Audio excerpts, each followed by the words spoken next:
Bonjour à tous, je me situe cet après-midi devant le centre de santé. Vous êtes nombreux à vous poser légitimement la question de son devenir. Je vous confirme que cet équipement accueillera bientôt des professionnels de santé. Comme j'ai pu d'ailleurs le confirmer par courrier officiel à la préfecture le 24 novembre 2021. Je vais vous présenter notre constat. Nous ne sommes pas les seuls à partager cet état des lieux. En effet, un rapport rédigé par les magistrats de la Chambre régionale des comptes reçu en mairie le 23 décembre dernier pointe les difficultés auxquelles nous sommes confrontés. Nous avons effectivement récupéré un grand et beau bâtiment dont le coût de construction est très lourd pour la commune, mais pire encore, dont le coût de fonctionnement n'est absolument pas maîtrisé. À ce stade, le plus facile a été de réaliser la construction du bâtiment. Par contre, la problématique de pénurie nationale de médecins n'a absolument pas été prise en compte alors qu'elle aurait dû guider chaque étape de la construction de cet équipement. Notre parcours est émaillé de découvertes surprenantes, d'incertitudes pesantes.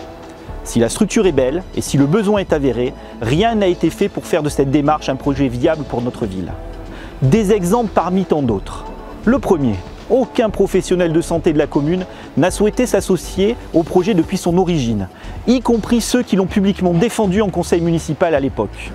La précédente mandature a choisi de s'associer à un groupe mutualiste pour s'apercevoir plus tard qu'il ne détenait pas d'agrément pour gérer ce centre.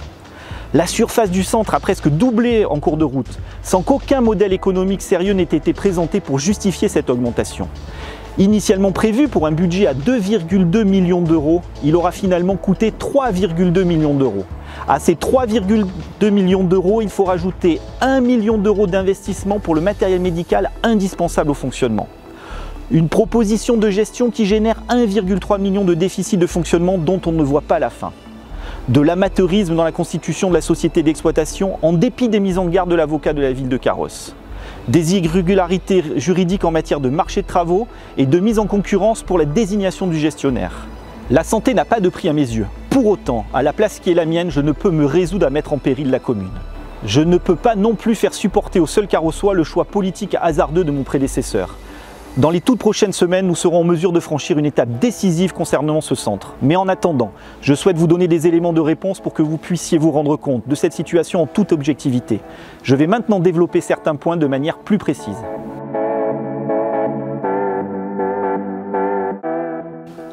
Nous sommes maintenant dans le centre de santé.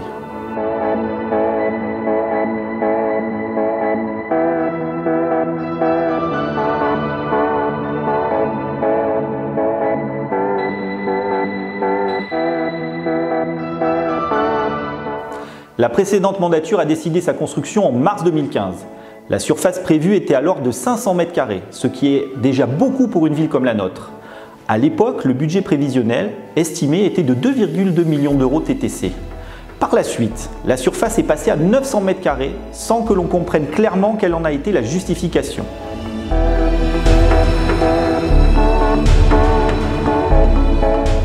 L'étude réalisée sous la précédente mandature ne donne aucun détail sur le futur gestionnaire du centre. C'est là qu'intervient un autre élément étonnant. À l'époque, la commune n'a lancé aucun appel à projet, aucune consultation pour trouver un gestionnaire et privilégie dès le départ de confier la gestion du centre à une mutuelle. C'est difficilement compréhensible pour un projet aussi complexe et coûteux. Par la suite, le projet reste à l'arrêt jusqu'en 2018.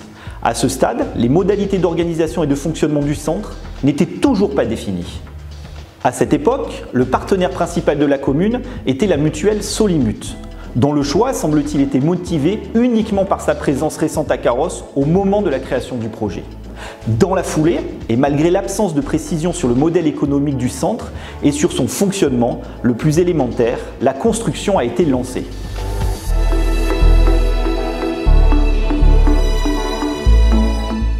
Étonnamment, non. Au printemps 2019, c'est le groupe mutualiste Auxence qui reprend ce rôle. La raison, dévoilée plus tard, est stupéfiante. Solimut n'avait tout simplement pas d'agrément pour gérer des centres de santé. Que l'on se comprenne bien, la commune avait désigné un partenaire sans étude préalable, ni justification, sans même s'assurer qu'il était en mesure de gérer le projet pour lequel elle l'avait choisi. Il faut que vous sachiez qu'à partir de 2017, la législation impose aux collectivités la réalisation d'une consultation publique pour pouvoir confier la gestion d'un bâtiment.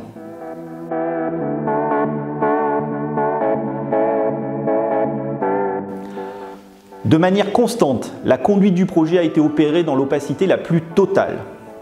Seule une réunion imposée par la sous-préfecture a eu lieu le 12 novembre 2019 pour des éclaircissements. Il en est ressorti que la commune n'avait toujours pas fourni le business plan du centre, ni même son plan de financement. Ce travail de sécurisation, pointé par la préfecture, aurait pourtant dû être réalisé avant le début des travaux.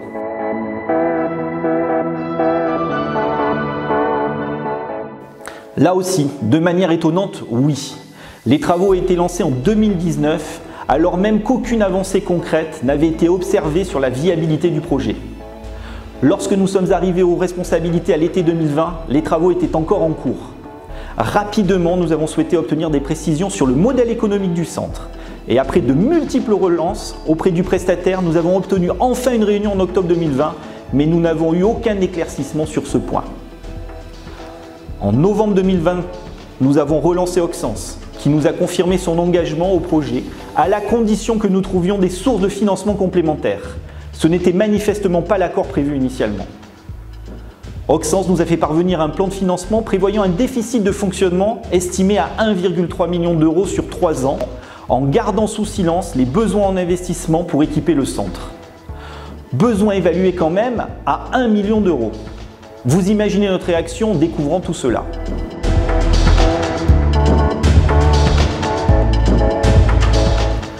Nous avons été étonnés de trouver que quelques archives éparses en mairie sur le centre de santé. Nous avons eu besoin de temps afin de reconstituer une base documentaire sur laquelle nous puissions travailler. Il nous a fallu opportunément aller demander une copie des statuts de la société créée pour l'exploitation du centre auprès de la banque. La constitution de cette société est toujours sujette à caution. Nous avons récupéré des statuts raturés, signés à la hâte par les parties, dont il manque les pouvoirs et certaines pièces d'identité. Je suis sidéré qu'il y ait été accumulé autant d'amateurisme pour la réalisation de cette étape cruciale pour l'avenir de notre projet.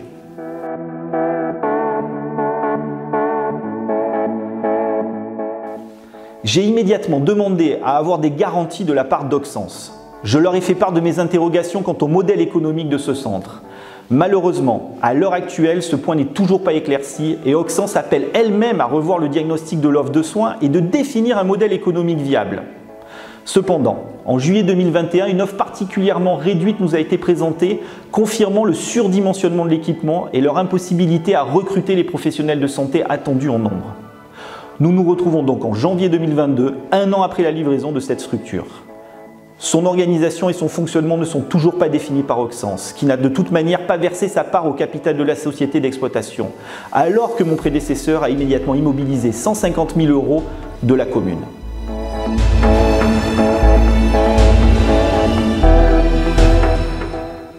Oui, je ne souhaite pas entrer dans des précisions techniques, mais ici comme partout, le diable se cache dans les détails.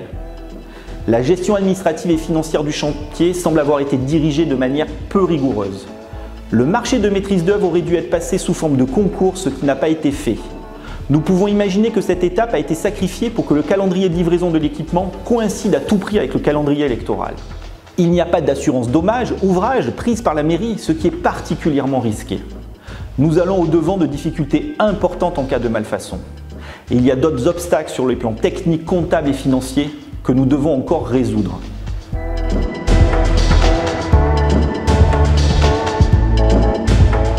C'est comme si on nous avait livré un magnifique paquebot en train de couler sans avoir été mis à l'eau. Le coût de ce projet pour les finances publiques est démesuré. 3,2 millions d'euros TTC, soit 1 million de plus que prévu initialement. Il reste encore à réaliser 1 million d'euros d'investissement pour l'équipement médical et je ne reviendrai pas sur le déficit de fonctionnement. Là encore, rien n'a été prévu. Malgré la forte augmentation de notre imposition en 2017, nous ne sommes pas en mesure de couvrir les surcoûts engendrés par cet équipement, d'où notre travail incessant à trouver une porte de sortie viable. Mon prédécesseur n'a jamais travaillé sur la complémentarité entre le centre de santé de Carros et celui de Colomar, dont le fonctionnement est clairement défini. Pourquoi ne pas avoir opté pour le modèle choisi par Gatière, qui répond aux besoins sans faire appel aux finances communales? Ce modèle étant particulièrement adapté, il a réussi à attirer des médecins et notamment un médecin carrossois.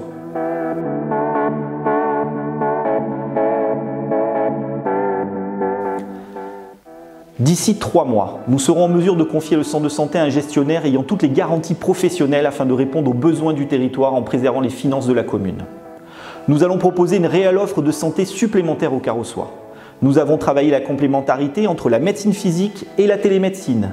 Nous allons développer avec le prestataire une logique de parcours de soins en associant des médecins généralistes à des spécialistes. Le dossier est complexe, sa gestation est difficile, mais nous voyons enfin le bout du tunnel.